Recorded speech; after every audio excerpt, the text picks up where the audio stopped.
Birodarim, siqilma. Rizqing kafolatlangan. Yozilgan kuni keladi. Faqat yozilgan kuni keladi. Ungacha shoshilma. Erta ham emas, kech ham emas.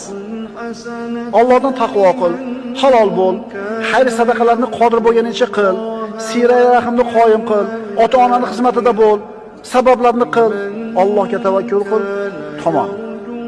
Rizqni o'ylab siqilma. Saodatning 30-sababi uni o'zi o'ylamagan tomondan rizqlantirur. Namoz o'qimagan odam kofir bo'lmaydi. U qattiq gunohkor bo'ladi. Roza tutmagan, hajga bormagan, qodir bo'lib turib, gunohkor bo'ladi, ammo kofir bo'lmaydi. Ammo ulamolardan masxaralash, ularni behurmat qilish deydi, ulamolar kufr deb aytayapti. Aqidaviy masala ekan, ukalar, ko'zinglarni katta ochinglar. Ulamolarni yomon ko'rmaylik. Ulamolarni yomon ko'rish, ularni masxaralashlik, besabab yomon ko'rishlik akalar kufrga olib borib qo'yadi. Bu aqidaviy masala.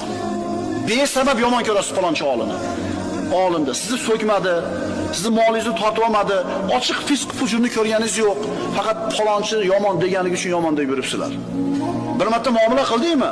Yo'q. Safarga chiqdingmi? Yo'q. Pul muomala qildingmi? Yo'q. Qo'shnichilik qildingmi? Yo'q. Nimaga yomon ko'raman deyapsan uni? Nimaga yomon deyapsan uni?